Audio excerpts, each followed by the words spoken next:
اللہ تبارک و تعالی اپنے بندوں کے حق میں رحمت والے فیصلے کرتا ہے، درگزر والا معاملہ فرماتا ہے۔ جگہ جگہ قرآن مجید میں اللہ تعالیٰ نے اپنے بندوں پر رحمت کرنے کا ذکر فرمایا۔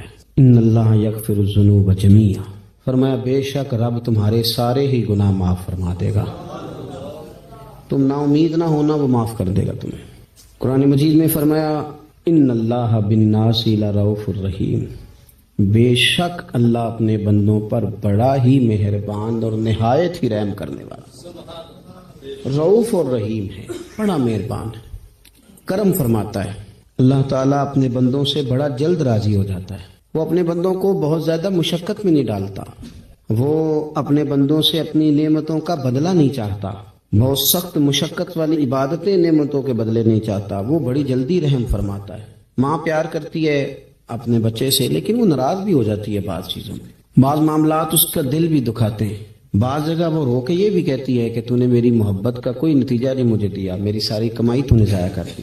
والد بہت ساری جگہوں پہ ناراض ہوتا ہے، شکوہ کرتا ہے، کہتا ہے میری بیماریوں کی، پریشانیوں کی، بڑھاپے کی، کمزوریاں کا سبب بیٹے تو ہی بن گیا، یہ ساری تکلیفیں تو ٹھیک ہو جائیں تو میری شاید عمر بھی بڑھ جائے، صحت بھی ٹھیک ہو جائے، میں زیادہ دیر جوان رہ سکوں۔ ناراض ہوتے ہیں ماں باپ، اسی طرح ماں باپ راضی بھی ہو جاتے ہیں، وہ بڑی جلدی راضی ہو جاتے ہیں۔ میں اکثر کہتا ہوں کہ والد کو راضی کرنے میں 5-7 منٹ لگ جاتے ہیں، اماں تو 1.5-2 منٹ میں راضی ہو جاتی ہے، ابا جی کو 5-7 منٹ لگتے ہیں، کئی دفعہ کہنا پڑتا ہے، کوئی دلائل دینے پڑتے ہیں، لیکن والدہ کے لیے تو کچھ بھی نہیں، آپ نیرا جا کے پیروں میں بیٹھ ہی جائیں، کچھ بھی نہ کریں، آپ پورا روئیں نہ رونے والا منہ ہی بن جائے، تو اماں تو نرم ہی نرم ہے، جس وقت جو مرضی آپ کرا لیں ہو گیا۔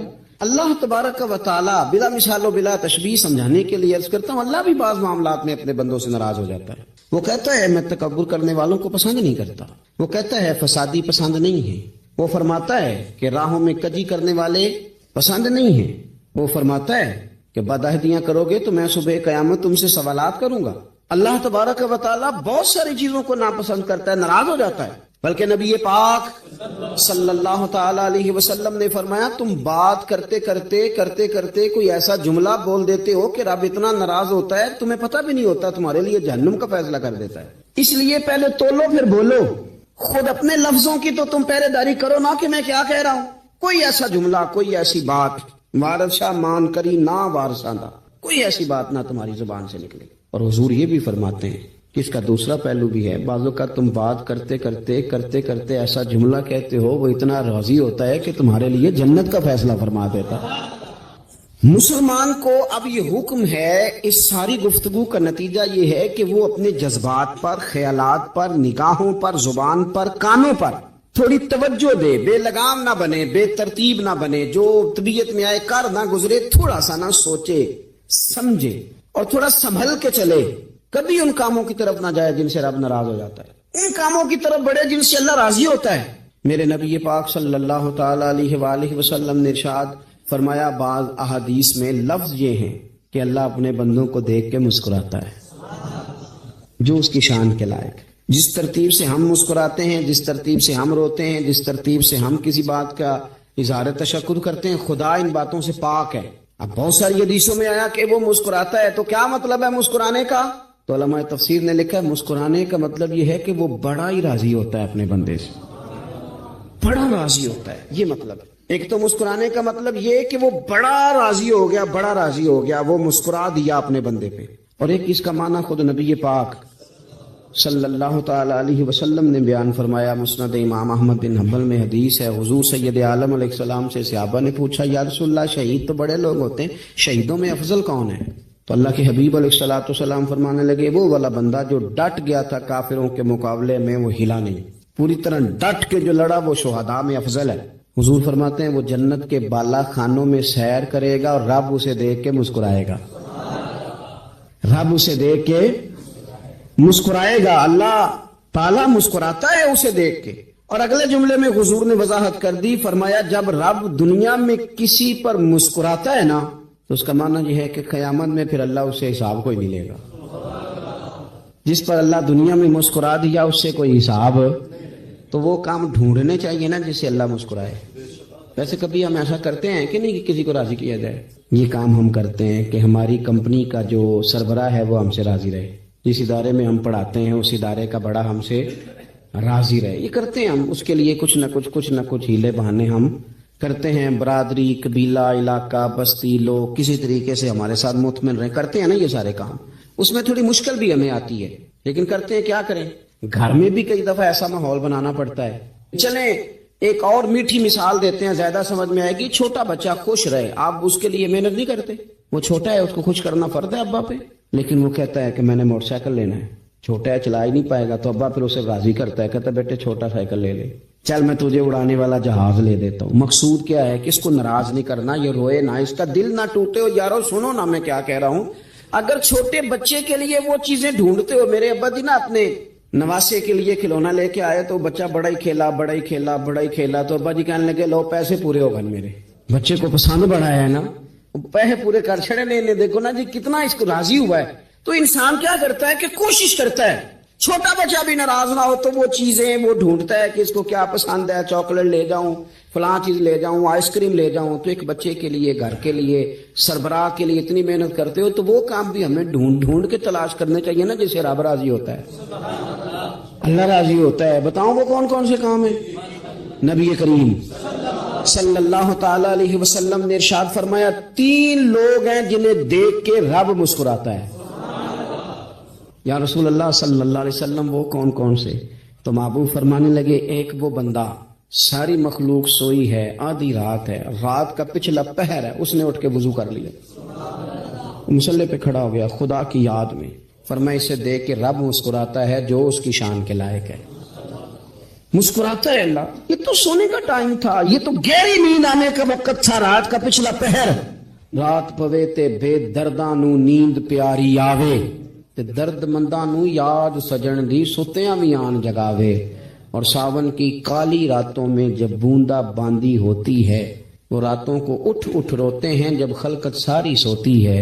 اللہ مسکراتا ہے. اور سننا میرے بھائی, میرے نبی پاک صلی اللہ تعالی علیہ وسلم فرماتے ہیں, جب مسلمان نماز کے لیے صفیں بناتے ہیں نا, ترتیب لگ رہی ہوتی ہے, اب اللہ کی بارگاہ میں کھڑے ہوں گے, قیام کریں گے, رکوع کریں گے, سجود کریں گے. فرمایا جب مومن صفیں بناتے ہیں تو رب دیکھ کے مسکراتا ہے, مسکراتا ہے. کمال ہو گئے عروج بندگی کا, جب بندے کو دیکھ کے رب مسکرائے. خدا بندے سے خود پوچھے بتا تیری رضا کیا ہے, مسکراتا ہے. اور میرے نبی پاک علیہ السلام فرماتے ہیں, جب مجاہد جہاد کے لیے صفیں سیدھی کرتے ہیں, آج تو یہ رب کے نام پہ مرنے ہی آ گئے, یہ صفوں میں کھڑے ہوں گے, ترتیب سے لڑیں گے, ترتیب سے گلا کاٹیں گے کافروں کا یا شہادت لیں گے. فرمایا جب جہاد کے لوگ صفیں بناتے ہیں تو رب انہیں دیکھ کے مسکراتا ہے. کتنے نصیبوں والا وہ بندہ ہے جسے دیکھ کے مسکرا دیا. او یار, کبھی تیرا بیٹا تیرے سامنے مسکرائے نا چھوٹا, تو تیرا دل باغ باغ ہو جاتا ہے. تیری ماں بیمار کسی ایک دن صحیح طرح ہنس پڑے تو طبیعت خوش ہو جاتی. مجھے بتاؤ نا, جس کا رب بھی اسے دیکھ کے ہنس پڑے, جو اس کی شان کے لائق ہے, کیا اس بندے کے نصیبے ہیں, کیا اس کے مقدر ہیں. آپ اس مقام پر اپنے آپ کو لائیں. اب دیکھیں نا, یہ حدیث آپ نے سن لی, اب ہم نے نا اس طرح صفحے نہیں بنانے جس طرح ساری دنیا, اب ذرا صفحے بھی شوق سے بنائیں گے. آپ ذرا تھوڑا سا شوق پیدا کریں گے, بھئی یہ تو میں وہ کام کرنے لگا ہوں جسے دیکھ کے رب مسکراتا ہے. نبی پاک صلی اللہ علیہ وسلم نے فرمایا, جب کو بندہ توبہ کرتا ہے نا, ہم توبہ کا رٹا لگاتے ہیں, یا اللہ میری توبہ, یا اللہ. اور توبہ کا تو مطلب یہ ہے کہ پچھلے گناہوں سے پکی توبہ, آج کے بعد یہ غلطی نہ کرنے کا پکا وعدہ. تو نے ساری شب برات رو کے گزاری ہے, بتا سویرے جھوٹ جوڑنے کا ارادہ ہے تیرا, آج کے بعد رشوت تو نہیں نہ لے گا, ملاوٹ تو نہیں نہ کرے گا, یہ توبہ ہے. اور اگر سارے کام اسی طرح کرنے تو پھر یہ توبہ کا رٹا ہے, تو جتنا مرضی لگاؤ. حضرت علی بن ربیعہ رضی اللہ تعالیٰ عنہ فرماتے ہیں, میں مولا علی کے ساتھ تھا, مقام حرہ کی طرف جا رہے تھے, حضرت علی نے ہاتھ اٹھا کے دعا مانگی ہماری تعلیم کے لیے, ورنہ حضرت علی ہم صحابہ کو محفوظ عن الخطا تو مانتے ہیں نا. ہاتھ اٹھا کے کہا, اے اللہ ہمارے گناہ بخش دے, تیرے علاوہ کوئی معاف کرنے والا نہیں. اور پھر حضرت علی آسمان کی طرف دیکھا, اور دیکھ کے نا حضرت علی بن ربیعہ کو تو مسکرائے. حضرت علی بن ربیعہ کہنے لگے, حضور مسکرائے کیوں ہو؟ فرمانے لگے, ایک دن میں حضور کے ساتھ اسی طرح آیا تھا, اسی طرح حضور نے دعا فرمائی تھی ہماری تعلیم کے لیے, اور پھر حضور مجھے دیکھ کے مسکرائے تھے اور فرمایا جب کوئی بندہ رب کی بارگاہ میں اس طرح استغفار کرتا ہے تو رب مسکراتا ہے, اور مسکرا کے فرماتا دیکھ لو میرے بندوں کو پتا ہے کہ میرے علاوہ معاف کرنے والا کوئی نہیں, انہیں پتا ہے. تم اس کی بارگاہ میں رجوع تو لاؤ, آؤ تو صحیح دعا سو لے کر, اقبال کہتے ہیں کہ موتی سمجھ کے شان کریمی نے چن لیا، قطرے تو گرے میرے ار کے انفال کے، 2 میں نے آنسو بہائے تھے تو اس کے کرم نے تو موتی سمجھ کے چن لیے۔ سنو نا حضور، اس استغفار کو اللہ کو یار رات کو توبہ کر کے سونا چاہیے ہمیں۔ کچھ غلطیاں ہم کرنا نہیں چاہتے پر ہم سے ہو جاتی ہیں، کچھ دل ہم توڑنا نہیں چاہتے پر وہ ٹوٹ جاتے ہیں، ہماری مجبوری ہوتی ہے ٹوٹ جاتے۔ رات کو اس کی بارگاہ میں ہاتھ باندھ کے کشکول طلب دراز کر کے خوب استغفار پڑھنا چاہیے کہ مالک بندے ہیں نا، کیا کریں، نفس کا ساتھ ہے، دنیا کا ساتھ ہے، خواہشات نفسانیہ، مالک معاف کر دے۔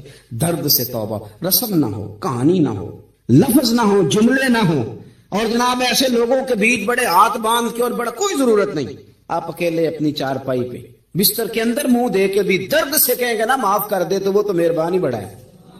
میرے نبی پاک صلی اللہ علیہ وسلم مثال دیتے ہیں، فرمایا ایک آدمی صحرا میں جا رہا، صحابہ سے حضور خطاب کر رہے ہیں، فرمایا ایک آدمی صحرا میں جا رہا تھا، اس نے اپنی اونٹنی پہ کھانا پانی پیسے ہر چیز رکھی ہوئی تھی، صحرا تھا بہت بڑا، درمیان صحرا کے گیا تو تھوڑا سا سستانے کے لیے آرام کرنے کے لیے اونٹنی سے نیچے اترا، اب اس نے اونٹنی کی لگام اونٹنی کی نکیل اپنے سرہانے کے نیچے رکھی، ہاتھ کے ساتھ پکڑی اور سو گیا۔ تھوڑی ہی دیر کے بعد جب اس کی آنکھ کھلی تو دیکھا اونٹنی غائب ہے۔ صحرا میں وہ پیدل نہ آگے جا سکتا ہے، نہ پیچھے جا سکتا ہے، نہ دائیں نہ بائیں، کھانے کو روٹی نہیں، پینے کو پانی کا قطرہ نہیں، تھوڑا ادھر بھاگا ادھر بھاگا، تھک گیا۔ کریم محبوب فرماتے ہیں وہ پوری طرح نڈھال ہو گیا اور مایوس ہو گیا، معاذ اللہ، مایوس ہو کے دوبارہ اسی جگہ آ کے لیٹ گیا جہاں پہلے لیٹا تھا، انتظار کرنے لگا کہ اب موت ہی آئے گی، آخری وقت ہے، اب نہ میں پیدل یہ صحرا کراس کر سکتا ہوں، نہ پیچھے جا سکتا ہوں، نہ کھانا ہے نہ پانی ہے، سوائے موت کے کوئی سہارا نہیں۔ حضور فرماتے ہیں وہ رستے میں دوبارہ لیٹ گیا، اچانک اس نے رخ بدلا تو اونٹنی سامنے کھڑی تھی۔ حضور نے صحابہ سے پوچھا بتاؤ نا اسے بھلا کتنی کو خوشی ہوگی؟ یا رسول اللہ جسے نئی زندگی مل گئی ہے۔ آپ دیکھیں نا سارے ڈاکٹروں نے کہہ دیا کہ اس کے جو گردے معدہ جگر ہر چیز ختم ہے، گھر لے جاؤ خدمت کرو، ہر طرف پریشانی ہے، وہ بندہ بھی سمجھ گیا ہے کہ آخری وقت آ گیا، کل جاؤں پرسوں جاؤں، تیاری ہو گئی، سب لوگ آ گئے، باہر والے بھی آ گئے، یہ ماحول ایک عجیب رنگ اختیار کر گیا۔ اچانک ایک ڈاکٹر نے آ کے کہا نہیں غلطی لگ گئی تھی۔ مجھے بتائیے انداز کیا ہوتا ہے؟ بغیر دوائی کے بندہ اٹھ کے کھڑا نہیں ہو جاتا، او میں تو بچ گیا ہوں۔ نبی پاک صلی اللہ علیہ وسلم فرمانے لگے اس کی اونٹنی مل گئی، بتاؤ بھلا اسے کتنی خوشی ہوگی؟ یا رسول اللہ وہ تو دوبارہ دنیا میں آ گیا۔ حضور فرمانے لگے اسے کچھ بھی خوشی نہیں ہوئی۔ جب کوئی رب کا گناہگار بندہ آ کے توبہ کرتا ہے، رب کو اس سے کئی گنا زیادہ خوشی ہوتی ہے۔ میرا بندہ آ گیا ہے، میرا بندہ آ گیا ہے، میرے گھر آ گیا، اس نے آنسو بہائے ہیں، اس نے کہا اللہ میں تیرا ہی ہوں، تیرا ہی رزق کھاتا ہوں، تیری ہی زمین پہ رہتا ہوں، تیرے نام سے میری سانسیں چلتی ہیں۔ وہ آ گیا، فرمایا اس اونٹنی والے سے زیادہ رب کو خوشی ہوتی ہے جب گناہگار آ کے توبہ کرتے۔ گناہگاروں کے آنسو اس کی بارگاہ میں بڑے مقبول ہیں، لیکن ہم رسم ادا کرتے ہیں، توبہ نہیں کرتے، ہم اپنے آپ کے ساتھ دھوکہ کرتے ہیں، جھوٹ بولتے ہیں۔ ہم بندہ کوئی ناراض ہو جائے تو ہمیں کوئی نیند آتی، اس کے گھر چلے جاتے ہیں۔ ہم اپنے سارے رشتوں کو تعلقات کو مینٹین کر کے رکھنے کے عادی ہیں، ہمیں پتہ ہے کہ وہاں میں نہیں جا سکا تو بیٹا بھیجتا ہوں، فلاں شادی پہ میں نہیں جا سکا تو بھتیجا بھیجتا ہوں، بھائی بھیجتا ہوں، ہر تعلق کا ہم نے خیال رکھا کوئی روٹھ نہ جائے۔ لیکن کمال ہے نا، یہ نہیں سوچا کہ اگر رب روٹ گیا تو جب وہ روٹ جائے نا تو سارے رشتے بھی بندے کے پاس موجود ہوں تو کوئی کارآمد نہیں ہوتا، پھر کروڑوں روپیہ جیب میں ہوں تو ڈاکٹروں کی دوائیاں اثر نہیں کرتی۔ وہ روٹ جائے تو پھر انسان اس طرح سے پھسلتا ہے کہ بڑے بڑے اس کے پاس دروازے ہوتے ہیں پر کسی جگہ اس کا ہاتھ نہیں لگتا۔ خدا را خیال کریں، دنیا روٹتی ہے تو روٹ جائے، رب رسول ناراض نہ ہونے پائیں، اس کا خیال کریں۔ حضور فرماتے ہیں وہ مسکراتا ہے، اسے خوشی ہوتی ہے جب کوئی اس کا بندہ اس کی طرف رجوع کرتا ہے۔ میرے عزیزو، رسول پاک صلی اللہ تعالی علیہ وسلم نے ان لوگوں کے تذکرے کیے جنہیں دیکھ کے رب مسکراتا ہے۔ ہم نا گناہگاروں پر بھی فتویٰ دینے میں جلدی کرتے ہیں اور نیکی پر بشارت دینے میں بھی جلدی کرتے ہیں، حالانکہ یہ ہماری ذمہ داری نہیں۔ پتہ نہیں اللہ تعالیٰ کس کو کب توفیق توبہ دے کے اپنے قریب کر لے، لیکن بڑی جلدی ہے، بڑی جلدی فتویٰ دینے میں۔ اور یہ فتویٰ اب صرف مفتیوں کا نہیں رہ گیا، یہ میری طرح کے آپ کی طرح کے ڈھیروں لوگ ہیں جنہوں نے جیبوں میں فتوے ڈالے ہوئے۔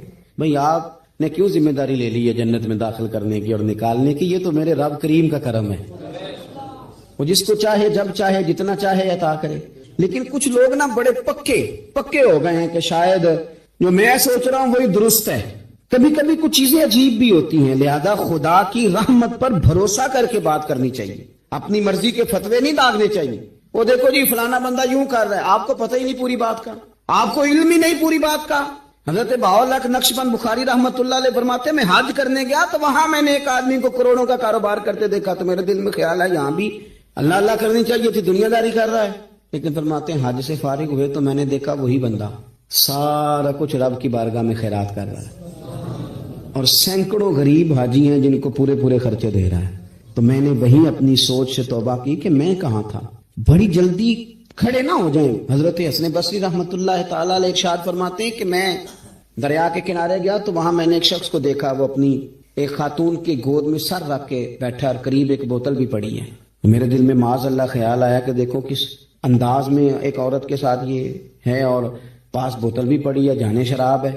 کہتے میں سوچ ہی رہا تھا کہ اچانک ایک کشتی آ رہی تھی دریا میں، وہ ہچکو لے کھائے، کشتی میں 4-5 لوگ تھے، وہ دریا میں ڈوبنے لگے۔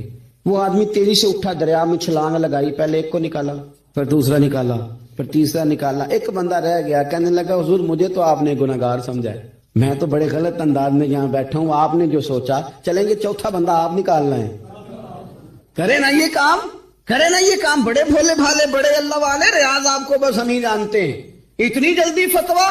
حضرت حسن بصری فرماتے ہیں میں پشیمان ہوا، میں نے کہا مجھے تیرنا نہیں آتا، تو دیر نہ کر، چوتھا ڈوب نہ جائے۔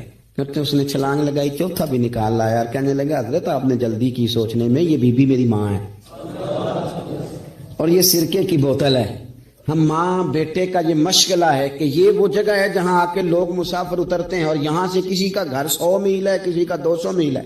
ہم صبح سرکہ کھجوریں روٹیاں لے کے یہاں آتے ہیں، مسافروں کی نوکری کرتے ہیں، کوئی پریشان ہو تو مدد کرتے ہیں۔ حضرت خواجہ حسن بصری فرماتے ہیں میں نے معافی مانگی، ان سے بھی مانگی، رب سے بھی مانگی۔ انہوں نے مانگ لی نا بزرگ تھے، پر ہم کو نہیں تیار مانگنے کو۔ ہم ہر وقت بدگمانیاں، وہ فلانا فلانے جرم کرتا تھا، میں اسے اب کیسے نیک مان لوں؟ بھائی اب وہ نمازی ہے، خدا کے گھر آتا جاتا ہے، اب اللہ کی بارگاہ میں حاضر ہوتا ہے، جب رب نے معاف کر دیا تو بھی سوچ بدل جا۔ سنیں حضور کیا فرماتے ہیں، نبی پاک صاحب اللہ صلی اللہ تعالی علیہ وسلم فرماتے ہیں، مسند امام احمد بن حنبل دیکھیے، فرمایا رب اس وقت بڑا ہی مسکرائے گا جب قاتل بھی جنت میں جائے گا، مقتول بھی جنت میں جائے گا۔ یا رسول اللہ مقتول تو گیا، یہ قاتل کیسے چلا گیا؟ حضور فرماتے ہیں جائے گا، اور جائے گا اور رب مسکرائے گا، جو اس کی شان کے لائق ہے۔ یا رسول اللہ کس طرح؟ تو نبی پاک صلی اللہ علیہ وسلم فرمانے لگے اس نے ایک مومن کو قتل کیا تھا، وہ شہید ہو کے جنت میں چلا گیا، اب اللہ نے بعد میں اسے توبہ کی توفیق دے دی۔ پہلے اس نے کلمہ پڑھا، پھر یہ میدان میں اترا، کافروں سے لڑا، یہ شہید ہوا، رب نے اسے بھی جنت دے دی۔ قاتل بھی جنت میں، مقتول بھی جنت میں، اور بات اتنی انوکھی ہے کہ رب دیکھ کے مسکرا رہا ہے، جو اس کی شان کے لائق ہے۔ ہم جلدی میں ہیں، ہم انتظار نہیں کر رہے کہ شاید توبہ کر جائے، ہم انتظار نہیں کر رہے۔ لیکن میرے عزیز اتنی جلدی نہ کریں، سوچوں کا صاف ہونا، ذہنوں کا پاک ہونا، اور لوگوں کے بارے میں گمان کا اچھا ہونا۔ آپ کسی نفسیات کے ڈاکٹر کے پاس چلے جائیں، اسے کہیں ٹینشن بڑی ہے، میں ان کے مضامین پڑھتا رہتا ہوں، وہ سب سے پہلا سبق آپ کو یہ پڑھائیں گے کہ اچھا سوچا کریں۔ اچھا سوچنے سے بندہ تندرست رہتا ہے۔ کس سے بندہ تندرست رہتا ہے؟ ہیں جی واقعی، یعنی اس والے پڑوسی کے بارے میں بھی اچھا سوچنا ہے، گھر میں اس والے کے بارے میں بھی، چھوٹے بھائی کے بارے میں بھی اچھا سوچنا ہے، اور بڑے کے بارے میں بھی اچھا ہی سوچنا ہے۔ یعنی اپنی برادری قبیلے کے بارے میں بھی اچھا سوچیں، جو قبیلے کا نہیں اس کے بارے میں بھی چلیں تھوڑا سا اچھا سوچ لیں۔ اپنے بارے میں تو اچھا سوچا ہے بڑا، میں کہتا ہوں کہ ہم اپنی غلطیوں سمیت اپنے آپ سے بڑا پیار کرتے ہیں، اور دوسرے کی ایک غلطی نظر آ جائے تو ہمیں گھن آنے لگ جاتی ہے۔ آپ جلدی نہ کریں، مالک نے موقع دیا ہے بندوں کو، نہ وہ کسی کا رزق چھین رہا ہے، نہ سانسیں چھین رہا ہے، وہ اپنی زمین پہ چلنے بھی دے رہا ہے، رہنے بھی دے رہا ہے، تو جب اس نے موقع دیا ہے آپ بھی تھوڑا موقع دیں۔ اللہ بڑا کریم ہے، دروازے کھولے گا، اس کے بندے اس کی بارگاہ تک پہنچیں گے۔ بدگمانیاں اور پھر بدگمانیوں کا عروج، اور اس لیول تک جا کے بات کر دینا ہے کہ جہاں سے خوف آئے کہ یار یہ بات نہیں کرنی چاہیے۔ رسول کائنات سرور دو عالم صلی اللہ تعالی علیہ وسلم فرماتے ہیں کہ اللہ مسکراتا ہے۔ دیکھو ہمارے ہاں نا ایک اور بھی مسئلہ بن گیا ہے، میں نے کچھ لوگوں کو نا پکا، میرے پیارے ہیں، محبت ہے مجھے، تو میں چونکہ آپ میری کلاس ہیں، میں مشاہداتی اور تجرباتی باتیں بھی کر لیتا ہوں، اسی کی روشنی میں کئی دفعہ گفتگو بھی تیار کرتا ہوں۔ کچھ لوگوں نے نا پکا ذہن بنا لیا یہ کہنے کا کہ ہاتھ بڑا تنگ ہے، پکا آپ جس وقت پوچھ لیں ان کا ہاتھ اور بڑا ہی زیادہ تانگ ہے. آپ یقین کریں بہن کا جو خامند ہے وہ کہہ رہا ہے جا حصہ لے کے آ, تیرے بھائیوں کی کمائی تو نہیں تیرے ابا کی ہے, لے کے آ. وہ بیچاری اس کی منتیں کر رہی ہے, کہتی ہے اگر جاؤں گی نا تو وہ کہیں گے حصہ لے جا, آج کے بعد ہمارے گھر نہ آنا, میرا دروازہ نہ بند کرو, مہربانی کرو. اور بھائی سے بات کرتی ہے تو کہتا ہے ہاتھ ہی بڑا تنگ ہے, جب ٹھیک ہوگا تو دے دوں گا. نہ کریں گے ظلم. ہمارے اپنے تڑپتے رہتے ہیں اور ہماری دولتیں اندر پڑی رہتی ہیں. ہمارے اپنے چھوٹی چھوٹی ضروریات کے لیے پریشان ہوتے ہیں, لیکن ہم بڑے بڑے بہانے ہمارے پاس, کہتے ہیں یہ نکما ہے, یہ نکھٹو ہے, یہ کام نہیں کرتا, اس میں فلانا ہے, بے فلانا ہے, بلے میں نے نہیں ساتھ چلنا. اظہار جب آپ کے اندر پیدا ہوتا ہے نا, اظہار جب کسی کے لیے آپ حساس ہوتے ہیں تو آپ کو بھی سرور حاصل ہوتا ہے. نہ کریں یہ کام کہ آپ کو اللہ نے وسعت دی اور ہر وقت آپ ہاتھ تانگ ہونے کا رونا رو رہے ہیں, ہر وقت آپ یہ کہہ رہے ہیں میں بڑی آزمائش میں ہوں, جب خدا نے آپ پہ نہیں ڈالی. تو اتنے جھوٹ بولنا صرف اس لیے کہ میرے پیسے بچ جائیں, صرف اس لیے کہانی سنانا کہ حالات میرے بڑے خراب ہیں کہ کوئی بندہ میرے سے کوئی تھوڑا بہت قرض نہ مانگ لے. سنو, نبی پاک صلی اللہ علیہ وسلم کے پاس مہمان آ گیا, بخاری مسلم ہے. حضور نے ازواج مطہرات کے گھروں میں پیغام بھیجا, کچھ چیز ہے ضیافت کے لیے؟ یا رسول اللہ کچھ بھی نہیں, یہ دو جہاں کے شاہ ہیں اور پاس کچھ رکھتے نہیں, دو جہاں کی نعمتیں ہیں ان کے خالی ہاتھ میں. یا رسول اللہ کوئی چیز بھی نہیں. حضور نے صحابہ کے مجمع پہ نظر ڈالی, یا رسول اللہ صلی اللہ علیہ وسلم حکم ہو. تو حضور فرمانے لگے تم میں سے کوئی بندہ ہے جو اسے گھر لے جائے روٹی کھلائے؟ ایک صحابی اٹھے فوراً, حضور میں لے کے جاتا ہوں کھانا کھلاتا ہوں.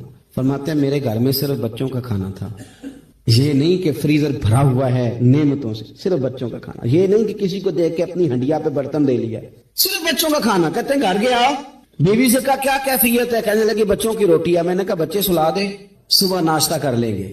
تو کہنے لگی آپ کیا کھائیں گے؟ تو میں نے کہا نہ میں کھاؤں گا نہ تو کھائے گی, مہمان جو نبی پاک کا ہے. کہا اچھا, اب ذرا تجویز دیکھو میاں بیوی کی سوچی آپس میں. کہتے ہیں کھانا لگا دینا, کیونکہ ایک آدھ بندے کا کھانا ہے. اپنی غربتوں کا ہر جگہ اظہار کرنا, رونا رونا. یہ دیکھو غربت کیسے چھپائی جا رہی. اس کو کہا نہیں کہ چل تو تھوڑا رحم کھا, تو آیا ہے تو تھوڑا رحم کھا, یہ نہیں کہا اٹھ کے نا تو کھانا رکھنا اور اٹھ کے نا چراغ ٹھیک کرنے کے بہانے بجھا دینا. ہم دنیا والوں کے سامنے کیوں اپنے دکھ بیان کریں؟ ہم جو کہیں گے رب رسول کی بارگاہ میں کہیں گے. تو نا چراغ ٹھیک کرنے کے بہانے, اہلیہ اٹھی کھانا دینے کے بعد چراغ ٹھیک کرنے کے بہانے بجھا دیا. خامد بھی ہاتھ چلاتے رہے, بیوی کبھی برتن رکھتی کبھی اٹھاتی, پتہ چلے کہ کھانا کھا رہے ہیں, کھانا کھایا جا رہا ہے. کہتے ہیں مہمان پیٹ بھر کے کھانا کھا گیا. یہ کام ہوا رات کے اندھیرے میں, اس وقت ہوا جب چراغ بھی بند تھا, اس وقت ہوا جب کوئی دیکھنے والا نہیں تھا, کسی پڑوسی کو بھی خبر نہیں تھی. فرماتے ہیں صبح کے اجالے میں اس مہمان کو لے کے مسجد نبی میں نے قدم رکھا تو نبی کریم نے فرمایا رات جو تم نے کام کیا ہے نا اسے دیکھ کے میرا رب بڑا مسکرایا ہے, اللہ بڑا مسکرایا ہے. اللہ تر دامنی پہ شیخ ہماری نہ جائیے, ہم دامن نہ چھوڑ دیں تو فرشتے وضو کریں. یہ شان ہے صحابہ کی.